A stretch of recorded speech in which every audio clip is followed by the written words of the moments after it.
வணக்கம் வணக்கம். கிராமத்து ஸ்டைல்ல வெண்டைக்காய் வத்த குழம்பு. சின்ன வெங்காயம் பூண்டு எல்லாம் பார்த்தீங்கன்னா இடிச்சு போட்டு நம்ம செய்ய போறோம். அல்டிமேட்டா இருக்குங்க. ஸோ இந்த போல நீங்களும் ட்ரை பண்ணி பாருங்க. இப்போ வந்து பார்த்தீங்கன்னா ஆயில் வந்து ஹீட்டா இருக்குது. வெண்டைக்காய் வந்து சேர்த்துக்குவோம். உடனே கேப் போட்டுங்க. கேப் போட்டாச்சு. ஒரு 2 நிமிஷம் கழிச்சு ஓப்பன் பண்ணலாம். இன்னும் கொஞ்சம் வெண்டைக்காய் வந்து சேர்த்துட்டு நல்லா ஆயிலில் வந்து டீப் ஃப்ரை பண்ணி எடுத்துக்கலாம். ரொம்ப ஆயில் வந்து சேர்க்க வேண்டாம். இந்த ஆயிலே நம்ம வந்து பார்த்தீங்கன்னா சேர்த்துக்கணும். ஏன்னா இந்த ஆயிலில் வந்து பார்த்தீங்கன்னா அந்த ஜல்லி மாதிரி வந்து ஃபார்ம் ஆகுங்க. ஸோ அதுதாங்க.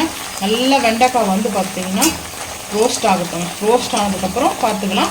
அதுக்கு முன்னாடி நம்ம வெண்டைக்காய் வந்து வத்த குழம்புக்கு தேவையானது சின்ன வெங்காயம் பூண்டுலாம் எடுத்து வச்சுட்டு பார்க்கலாம் வாங்க. வந்து பார்த்தீங்கன்னா ஆயிலில் நல்லா பொரிஞ்சிட்டு இருக்குதுங்க. ஸோ இங்கே வெங்காயம் ஒரு 1/2 கிலோவுக்கு வந்து சின்ன வெங்காயம் பார்த்தீங்கன்னா உரிச்சு வாஷ் பண்ணி எடுத்து வச்சுருக்கேன். பூண்டு வந்து பார்த்தீங்கன்னா அதே போல் வந்து ஒரு 200 கிராமுக்கு வந்து பார்த்தீங்கன்னா பூண்டு உரிச்சு எடுத்துருக்கேன். இது எதுக்காகனா சின்ன வெங்காயமும் பூண்டும் நம்ம அரைச்சிட்டு வந்துட்டு போகிறோம். அரைச்சிட்டு வந்துட்டு ஊறுகாய் செய்யறதுக்கும் நம்ம வெண்டைக்காய் வத்த குழம்புக்கும் சேர்த்து தாங்க. ஸோ இப்போ வந்து பார்க்கலாம் வாங்க. பூண்டு அரைக்கிறதுக்கு பார்க்கலாம். இந்த வெண்டைக்காய் வந்து பாருங்கள் நல்லா இந்த அளவுக்கு வந்து பொரிஞ்சிட்டு இருக்குது. நம்மளுக்கு இன்னும் கொஞ்ச நேரம் வந்து பார்த்தீங்கன்னா பொரியணும். நல்லா இந்த கலருக்கு வந்து மாறணுங்க. இன்னும் கொஞ்ச நேரம் பொரிஞ்சிச்சுன்னா தான் அதுக்கப்புறம் தான் நம்மளுக்கு கரெக்டாக இருக்கும். ஸோ இன்னும் அளவுக்கு வந்து பார்த்தீங்கன்னா பூண்டு எடுத்துருக்கேன். இது வந்து அரைச்சிட்டு வந்துடலாங்க. இந்த பூண்டு வந்து பார்த்தீங்கன்னா நல்லா ஒரு கைப்பிடி அளவுக்கு இந்த பூண்டு வந்து நம்ம அரைக்க தேவையில்லை. கொஞ்சம் எக்ஸ்ட்ராவே இருக்குது. இது நம்ம அப்படியே ஆயிலே போட்டு ரோஸ்ட் பண்ணிக்கணும். ஸோ நல்லா அந்த பூண்டோடைய சின்ன வெங்காயத்தோட மெல்ட்டாக இருக்குங்க. டேஸ்ட் அருமையாக இருக்குங்க. ஸோ இப்போ இது வந்து அரைச்சிட்டு வந்துடலாம். அரைச்சிட்டு வந்து பார்க்கலாம் வாங்க. பாருங்க நம்ம பொரிச்சு எடுத்தாச்சு. இந்த மாதிரி தாங்க இருக்கணும். வெண்டைக்காய் பொரிச்சிட்டோம்னா பாருங்க எப்படி இருக்குது. அந்த நம்மளுக்கு வந்து பார்த்தீங்கன்னா ஜல்லி மாதிரி ஃபார்ம் ஆகிருந்தது இல்லையா? ஸோ அந்த தன்மையே இல்லை. ஸோ பாருங்கள் சிங்கிள் பீஸ் மாதிரி இருக்குது. ஸோ இந்த மாதிரி தான் நம்ம வந்து வெண்டைக்காய் பொரிச்சு எடுத்துக்கணும். ஆயிலே வந்து சேர்க்கக்கூடாதுன்னா நீங்கள் வந்து பார்த்தீங்கன்னா அப்படியே கூட சேர்த்துக்குங்க. அப்போ கல் உப்பு போட்டு வெறும் வந்து பார்த்தீங்கன்னா ரோஸ்ட் பண்ணி எடுத்துக்குங்க வெண்டைக்காவை. ஸோ அந்த ஜல் பாம்பு வந்து கண்ட்ரோல் ஆகும். ஸோ இப்போ வந்து பார்த்தீங்கன்னா இங்கே பாருங்கள் எவ்வளோ சூப்பராக இருக்குது. இந்த பவுலுக்கு வந்து நான் ட்ரான்ஸ்ஃபர் பண்ணிக்கிறேன். வெண்டைக்காய் பொரிச்சு எடுத்தாச்சு. ஆனால் இந்த மாதிரி நம்ம செய்யும்போது டேஸ்ட்டும் வெண்டைக்காயோடைய அந்த வத்த குழம்பு பார்த்தீங்கன்னா அல்டிமேட்டாக இருக்குங்க.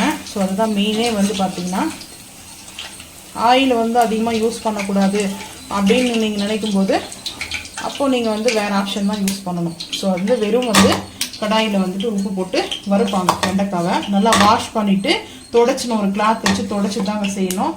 ஸோ நான் வந்து பார்த்தீங்கன்னா இப்போ பொரிச்சு எடுத்தாச்சு. நான் அடுப்பு ஆஃப் பண்ணிவிட்டு மண் சட்டி தாங்க நம்ம பாரம்பரியமாக ஸ்டைலில் வந்து பார்த்தீங்கன்னா கிராமத்து ஸ்டைலில் மண்சட்டி வெண்டைக்காய் வத்த குழம்பு ரெடி. பார்க்கலாம் வாங்க. நம்ம வந்து பார்த்தீங்கன்னா இப்போ பொரிச்சு எடுத்தோம் இல்லையா? அந்த கடாயிலேருந்து இந்த மண்பானை அந்த மண் சட்டிக்கு வந்து ஆயில் வந்து சேர்த்துட்டேங்க. இப்போ சின்ன வெங்காயம் வந்து சேர்த்துக்கலாம் வாங்க. சேர்த்தாச்சு. சேர்த்துட்டு நல்லா சின்ன வெங்காயத்தை ரொம்ப சிம்பிள் தான். தக்காளிலாம் நம்ம சேர்க்க தேவையில்ல. புளி தான் வந்து ஆட் பண்ண போகிறோம். இப்போது ஐ ஃப்ளேம் பண்ணியாச்சுங்க. ஐ ஃப்ளேம் பண்ணிவிட்டு நம்ம இந்த வெண்டைக்காய் வத்த குழம்புக்கு தேவையான அளவுக்கு வந்து கல் உப்பு சேர்த்தாச்சு. சேர்த்துட்டு அதுக்கப்புறம் ஸோ நம்ம இதை பூண்டு இந்த மாதிரி அரைச்சி எடுத்துகிட்டு வந்துக்கிறோம் இல்லையா? அதை வந்து சேர்த்துக்கலாங்க. ஆயிலே சேர்த்துக்கலாம். கடுகுலாம் நீங்கள் சேர்க்கறதா வந்து சேர்த்துக்குங்க. நான் வந்து கடுகுலாம் எதுவுமே ஆட் பண்ணலைங்க. கடுகுலாம் வந்து பார்த்தீங்கன்னா நம்ம வத்த குழம்பு மசாலாவில் வந்து ஆட் பண்ணிக்கிறோம். ஸோ அதனால் வந்து பார்த்திங்கன்னா கடுகு வந்து வேணும்னா நம்ம ஆயிலில் ஃபஸ்ட்டே சேர்த்துக்கலாம். நான் சேர்க்கல, ஏன்னா பவுடரில் வந்து நம்ம சேர்த்துக்கிறதுனால சேர்க்கலாம். ஸோ இப்போ வந்து பார்த்திங்கன்னா ஹை ஃப்ளேம் பண்ணிட்டேன். நல்லா ஹீட் ஆகுங்க. ஹீட் ஆனதுக்கப்புறம் பார்த்துக்கலாம் வாங்க. சின்ன வெங்காயமும் வந்து பார்த்திங்கன்னா பூண்டும் நல்லா சூப்பராக வந்து அந்த ஆயிலில் ஸ்மெல்லு பாருங்கள் சூப்பராக இருக்கும். ஸோ நல்லா அந்த பூண்டு ரோஸ்ட் ஆகிடுச்சு. ஆனியனும் அது போல் ரோஸ்ட் ஆகிடுச்சு. ஸோ இதுக்கப்புறம் வந்து பார்த்திங்கன்னா சிம் பண்ணிடலாங்க. சிம் பண்ணிவிட்டு காஷ்மீரி மிளகாய் பவுட்ரு வந்து 1 ஸ்பூன் எடுத்துருக்கேன். இன்னும் கொஞ்சம் ஒரு 1/4 டீஸ்பூன், ஏன்னா புளி சேர்க்குறோம் இல்லையா? ஸோ புளி பேஸ்ட்டு சேர்க்குறதுனால நான் வந்து சேர்த்துருக்கேன். அதுக்கப்புறம் வத்த குழம்பு வந்து பொடி ஒரு 1.25 ஸ்பூன் வந்து சேர்க்குறேன். ஒரே ஸ்பூன் கூட சேர்த்துருங்க. இந்த வத்த குழம்பு பொடி மசாலா நம்மளுக்கு தனியாக வருங்க சேனலில் பாருங்கள். ஸோ இப்போ இந்த ஆயில்லையே எல்லாம் இது போல் மிக்ஸ் பண்ணிக்கணுங்க.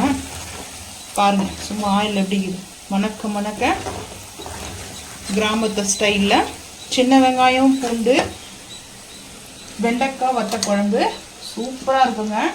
ஸோ இப்போ வந்து நம்ம பொரிச்சு வச்சுருந்தோம்லையே ஆயிலில் வெண்டைக்காய் வந்து சேர்த்துக்கணுங்க. சேர்த்துட்டு மிக்ஸ் பண்ணிக்கலாம். சிம்மில் தான் இருக்கணும், ஹை ஃப்ளேம் பண்ண வேண்டாம். ஸோ இந்த டைமில் பெருங்காயத்தை வந்து சேர்த்துக்கலாம். ஆல்ரெடி பெருங்காயம் சேர்த்துருக்கோம், இப்போ இருந்தாலே வத்த குழம்புக்கு பெருங்காயம் சேர்த்துக்கலாம். பெருங்காயம் கொஞ்சம் கூடவே சேர்த்துக்கலாம். பெருங்காயம் சேர்க்கும்போது காற்று அடித்து காற்று காயிட்டுன்னு போகுது பெருங்காயத்தை. ஸோ இப்போ புளி தண்ணி வந்து சேர்த்துக்கிறேன்.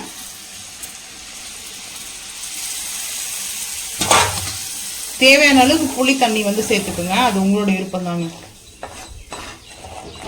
ஃபைனலாக நம்ம வெல்லமோ இல்லை நாட்டு சர்க்கரையோ ஒயிட் சுகரோ வந்து சேர்த்துக்கலாம், அது ஃபைனல் டச்சிங் தான். ஸோ இப்போ வந்து பார்த்தீங்கன்னா சூப்பராக மணக்க மணக்க ரெடி ஆகிடுச்சு. நல்லா இது வந்து ஹீட் ஆகட்டுங்க. ஹீட் ஆனதுக்கு பார்த்துக்கலாம்.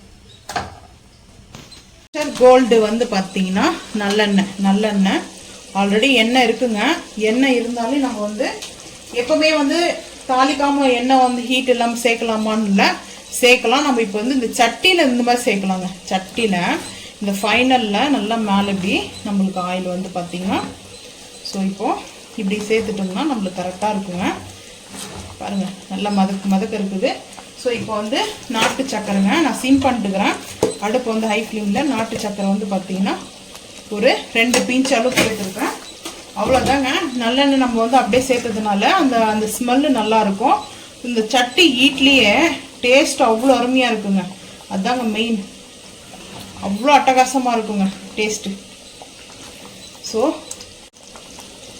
வந்து பாருங்கள், இப்போ அடுப்பு ஆஃப் பண்ணிடலாங்க. அடுப்பு வந்து ஆஃப் பண்ணிட்டோம். அடுப்பு ஆஃப் பண்ணாலுமே ஒரு 5 நிமிஷத்துக்கு இப்படி தாங்க இருக்கும் சட்டியில் வந்து. அதுதாங்க மெயினே. நல்லா ஹீட்டாக இருக்குங்க.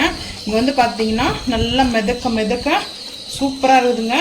கிராமத்து ஸ்டைலில் ஆயில் நல்லா மிதக்க வந்து பார்த்தீங்கன்னா வத்த குழம்பு, வெண்டைக்காய் வத்த குழம்பு செஞ்சுருக்கேன். டேஸ்ட் அல்டிமேட்டாக இருக்கும். சுட சுட வந்து பார்த்தீங்கன்னா ரைஸ், ஒயிட் ரைஸ் மேலே நம்ம இந்த வெண்டைக்காயோடைய வத்த குழம்பை சரி மிக்ஸ் பண்ணி சாப்பிடும்போது நல்லா மிக்ஸ் பண்ணி சாப்பிட்டோம்னா அவ்வளோ டேஸ்ட் அல்டிமேட்டாக இருக்குங்க. பட் அவ்வளோ அடிக்ட் யாருன்றது மறக்காமல் வந்து கமெண்ட் பண்ணுங்கள். ஸோ இப்போ வந்து ரெடி ஆகிடுச்சு. அதுக்கப்புறம் பிளேட்டிங் பார்த்துக்கலாம் வாங்க. பாருங்கள் வத்த குழம்பு ரெடி. ஸோ கொஞ்ச நேரம் ஆறட்டும்னு சொல்லிவிட்டேன், ஒரு 5 நிமிஷம். சட்டி அந்த ஹீட்டில் இப்போ தான் வந்து பார்த்தீங்கன்னா 5 நிமிஷம் 10 நிமிஷம் ஆகிடுச்சு. ஸோ இப்போ நம்ம சுட சுட வந்து சாதம் வந்து எடுத்துருக்கேன். ஸோ சாதத்துக்கு வந்து பார்த்தீங்கன்னா வத்த குழம்பு. ஸோ சூடான சாதத்து மேலே இந்த வத்த குழம்பு ஊற்றி சாப்பிடும்போது சும்மா அல்டிமேட்டாக இருக்குங்க.